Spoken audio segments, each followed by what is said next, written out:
All right, so we are on to the front timing cover. So I need to catch you back up to where we're at right now. And what we've done is we've installed the front wear sleeve. Now your kit may or may not come with that. I'm super grateful that our kit does come with that. And I'm going to give you the two ways. So if you notice, this just barely fits over that. So that is the seal driver tool. So those guys, you just tap this thing on there.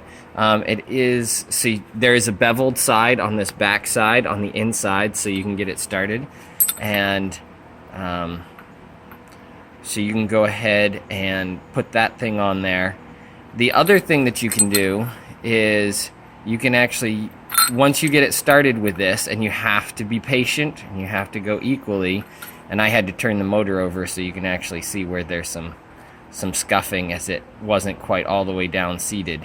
We want to make sure that we don't catch anything on that, but that is what that is for. So we should be okay. So what you can do is you can take this little seal driver, once you get it started, you can take that and let's see if we got one over here. Yep.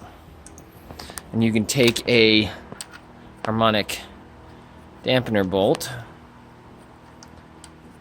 and you go ahead and you get that guy started in there because the seal will be sticking way out here. You have to get it started enough so that you can get a couple threads on it, but you'll put all 4 bolts in with this on the back side of it, and you can probably get what I'm getting at there.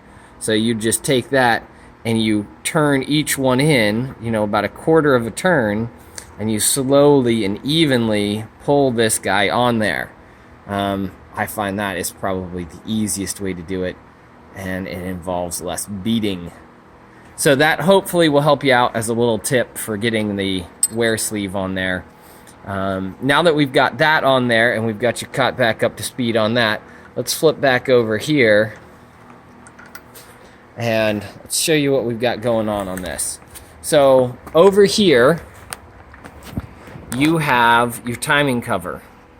This guy is the new seal, and what we've got here is a serious pain in the butt, and that is getting the new seal into that housing. Now, if you happen to have a hydraulic press or something that you can carefully ease that into, then you're good to go.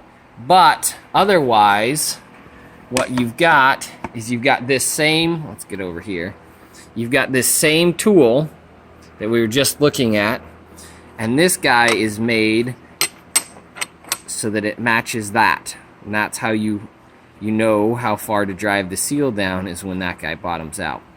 But it wants to do everything but go in straight. So you really have to, and you can't get crazy with it. You don't use a punch on it or anything like that. Just take your time and be patient. It will seem like it's never going to go sometimes, and other times it'll go right in. Once you get it in there where it's driving in straight, then it goes pretty evenly, and you can hear the tone change when this bottoms out against the case.